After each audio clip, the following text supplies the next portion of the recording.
Alright, these are my starter files. This attachment folder, this is where the file that will be uploaded will be moved to. This is my contact.php page, okay, and this is my database connection file as well, okay. So we're going to move into our code editor now. This is what I have in my database connection, okay. Localhost with port number of 3308. Username of root, no password, then contact underscore form database name, just like so we have a contact underscore the table name of what contact us.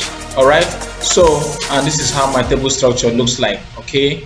This is how my contact.php page looks like as well. So we're going to head over to our contact.php so we can be able to add the necessary codes that we need. All right, so but before then I'm going to show you what I have in my contact page.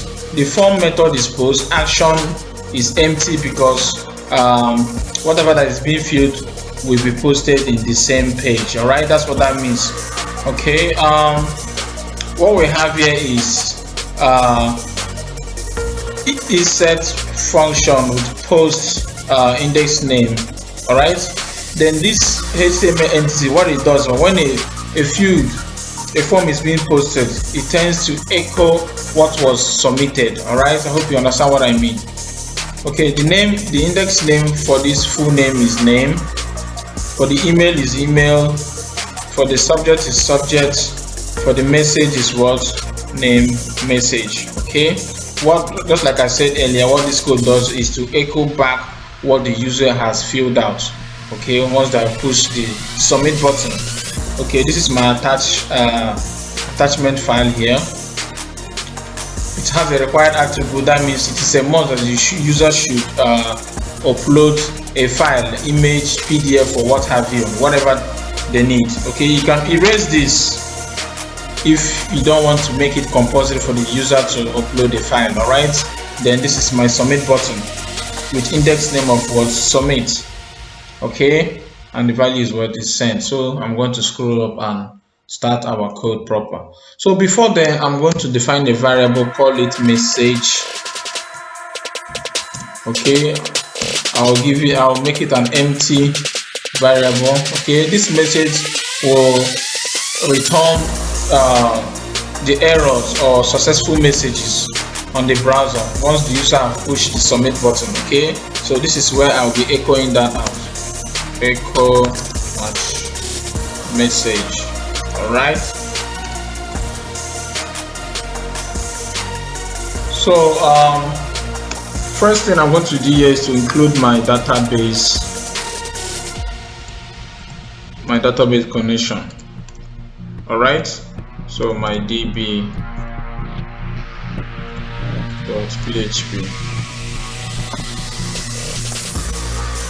then using an if statement, if it sets function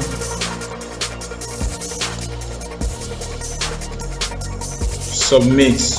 Okay, if that submit button is being pressed, having an index name of submit, just like I showed you earlier, first thing I'm going to here is to define our variables. So I'll give a variable name names. All right, then my SQLi underscore real escape string. I'll pass my database connection, then my post global variable having what, name, the index name. Okay, so this name is gotten from this index name here, and the same thing will be done to others as well. So I'm just going to copy this and duplicate it, then do some changes to it. So the second field that I have there is what, email. So I'm going to give a variable name emails. Okay, the index name is email. Then second one is subject. So I'm going to give a variable name subjects. It has an index name of what, subject.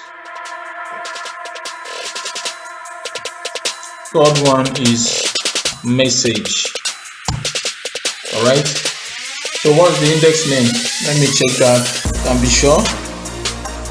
So in our message, the index name is what? Message. So that's what I'm going to add here.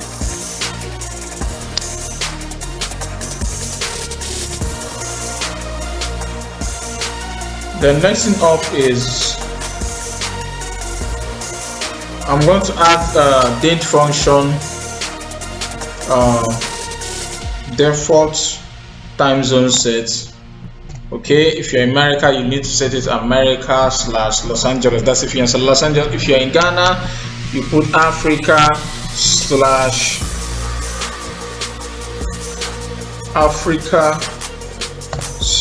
Accra. Okay. Then if you are in Nigeria, then you need to make it to be Lagos. Alright, so this will return the correct time zone. So I'm going to define a new variable, call it date. Then using date function, string. So I'm going to put the big capital M, which means the month. This will return the month. Small letter, this will return the day. And capital letter Y, which will return the year. Okay.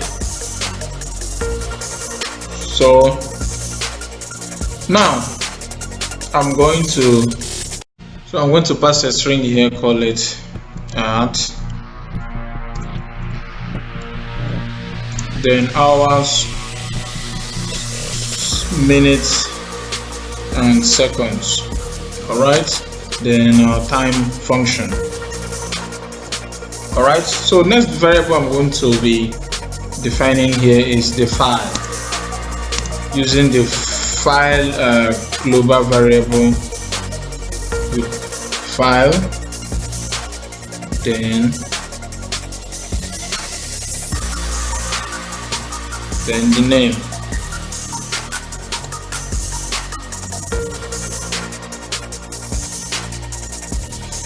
Okay, remember this MySQLi rule escape string prevents SQL injection.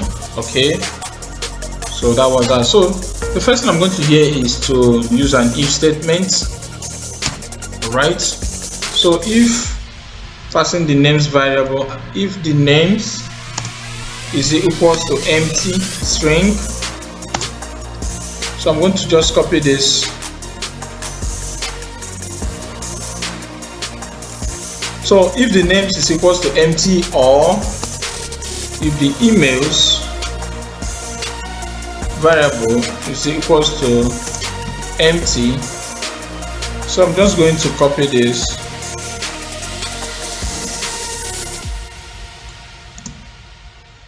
paste that there, paste that there.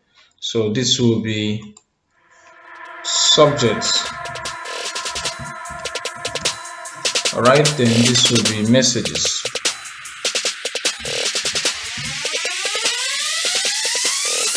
So this variable that has been defined, if they are empty, then our message variable, I'm going to assign a message that it will echo. Okay, so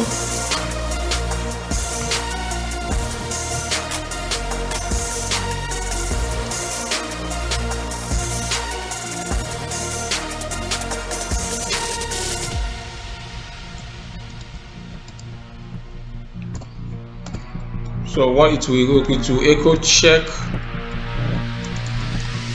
your inputs, all fields are required.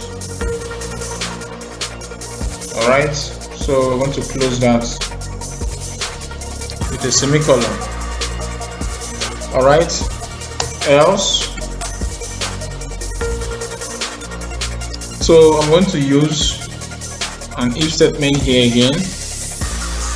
If it's not preg, so I'm going to check for the names, okay, to check whether the user entered any alphabet or any numericals. So because we expect all the names to be in letters or white spaces. Okay, so I'm going to do that. Sorry. So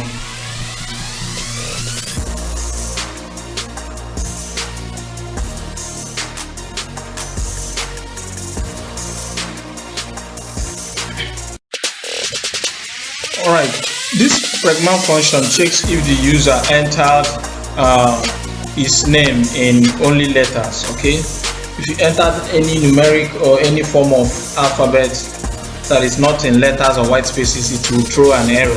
Okay, so the error message will be, that's what I'll be defining here.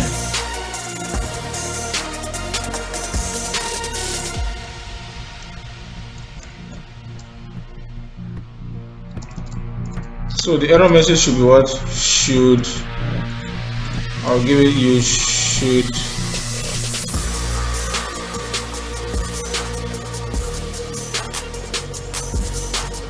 name should contain only letters and white spaces. Okay, that's what that will check. So another condition, else if statement. So else if, so I'm going to check for the email, I'm going to validate that as well. Filter underscore var function. So I'm going to pass the email variable name emails, then filter on the validate email. Alright, so this is going to check if the user entered a valid email address. Alright,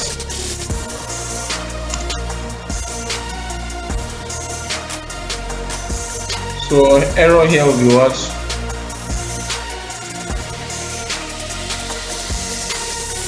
Will be you entered an invalid email. Right. So the next thing we're going to check here, we're going to validate the file size as well. Alright, so else if, okay,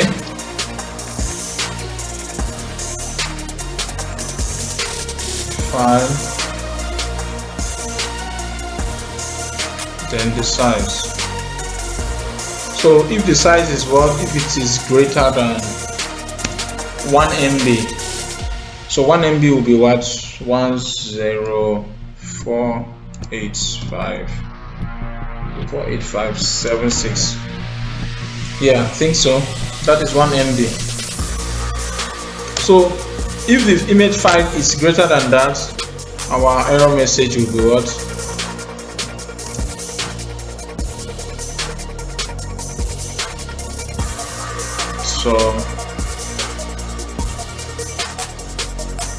So our message will work.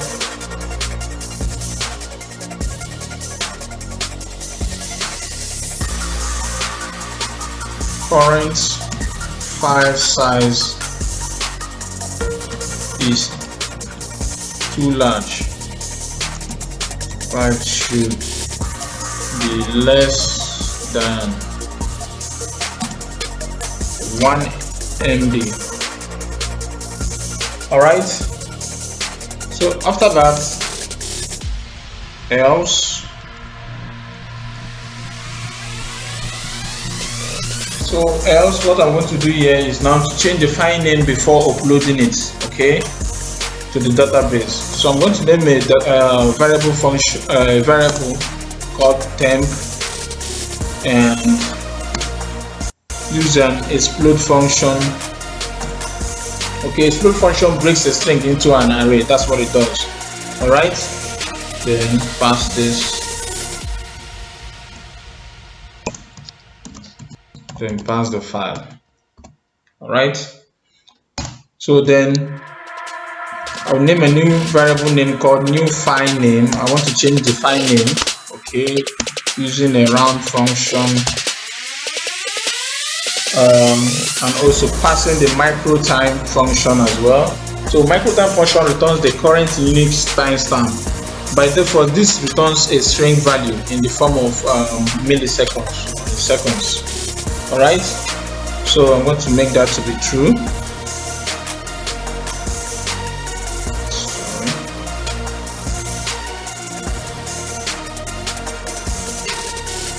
All right, so I'm going to concatenate a period here, then add an end function and pass the temp variable. All right, so next thing we're going to do here is now we're going to now move the file into the directory, okay, into this attachment directory. Let me show you.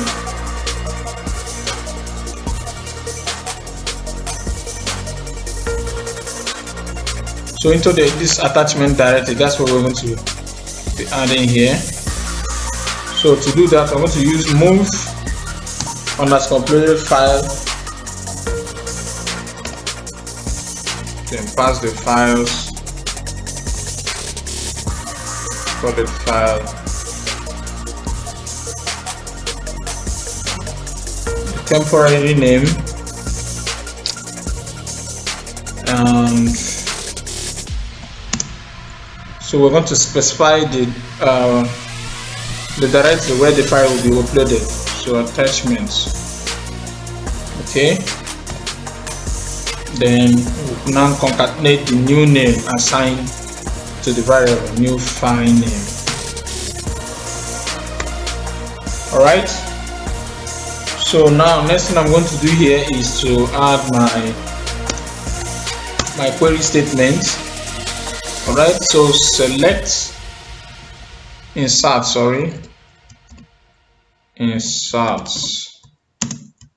into contactors. I think that's what we have in our database table. Okay, that's what we have, the contactors. So when we move over here, just to be sure what we have in our table,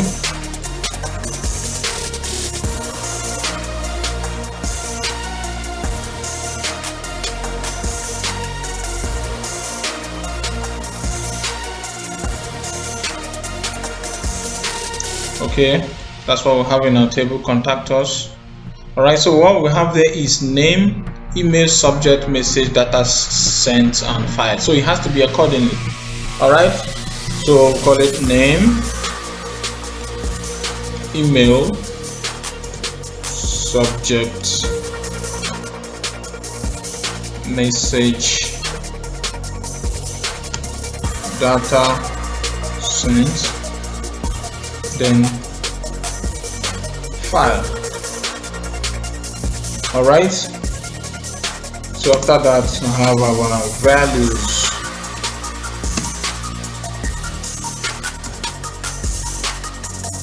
So I'm going to be passing the variables now. So the first one is named. All right,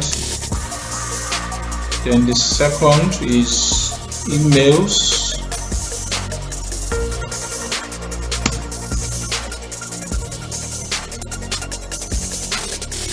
Then subjects.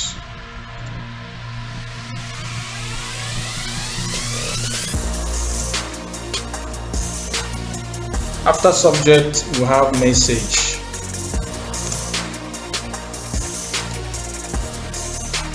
Then date.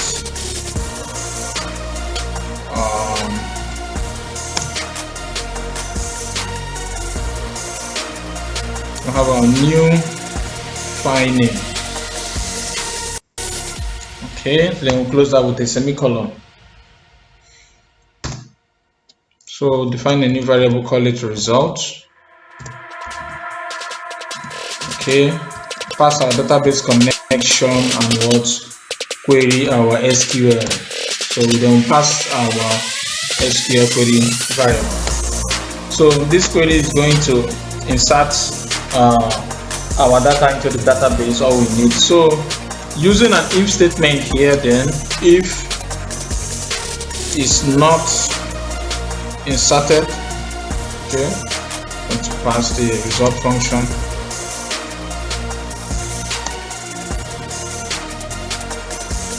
message. So if it's not inserted, so I'm going to write like, sorry, your message was unable to be inserted. So I'm going to debug this error by passing a MySQLi error function, and then pass the database connection variable. So this will debug our error and show it to us so they can be able to rectify it. Okay, so else message variable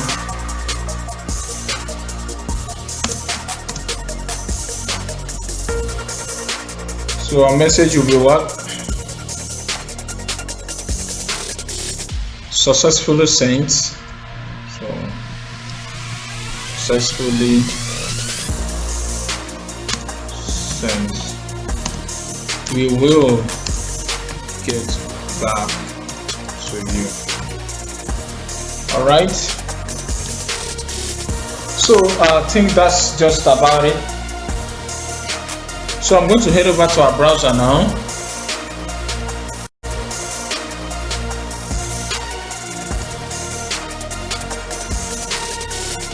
So I'm going to get over here and refresh this. Okay, we'll have an error, syntax error unexpected on line 22. All right, on line 22. Okay, forgot to add our equals to man. So I'm going to refresh that again. All right, it's looking good now. So we'll click on this, push on this button. It's going to require us to add our file. All right, because we added the required attributes. So if you don't want that, you can also remove that. So we're going to add a file.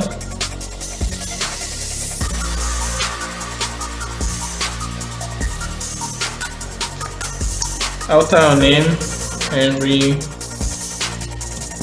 Waters. Then email address.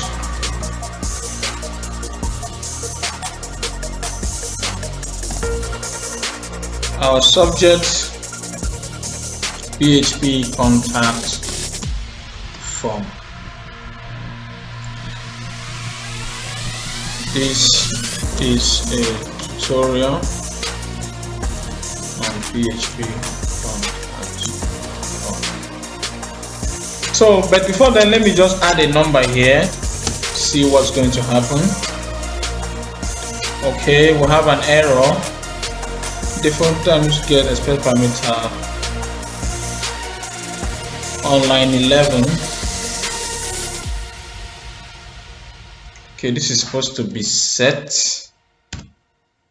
Sorry for that mistake. So I'm going to refresh this again. So as you can see, it says name should contain only letters. All right. Let me check for email, the validation.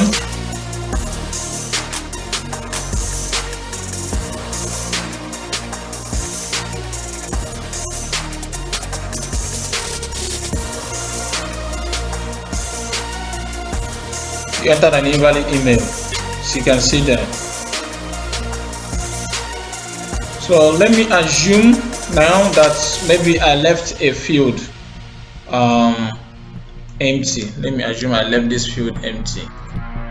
Okay, and hit submit. As you can see, it says check your inputs or fields are required. All right, remember these fields that are being echoed back from what we submitted, I explained it to you. That is where this code plays its own role. Okay, it echoes all the HTML entities. All right, so that is just that. So we're going to submit our mail proper now, our form proper.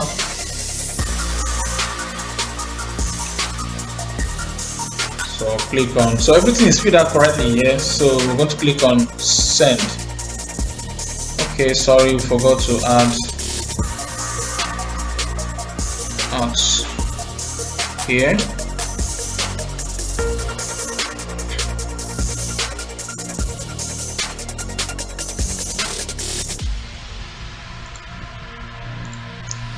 Then let's try that again. Okay, there's an error. Sorry, your message was unable to be inserted. Unknown database data sent in the field list. Dates. Okay, what have here is dates. I wrote data, so we debug that error. So I'm going to correct that. So it is dates. That's what I have in the database structure. So I'm going to try that again. As you can see, guys, this form is properly validated. All right. If you have gotten value and if you have watched this video up to this extent, please don't forget to subscribe if you haven't, and also turn on your notification icon bell so you'll be able to receive my next videos when I release them. So I'm going to try that again and hit on send. Yes, successfully sent. We will get back to you. All right. So I'm going to check my database to see actually if we received it. See, it was inserted in our database. So now I'm going to also check my attachment. As you can see, the PDF file was moved into here. All right. So guys, if you learn a new thing, please don't forget to subscribe and stick with me with this channel, and I'll see you guys on the next one.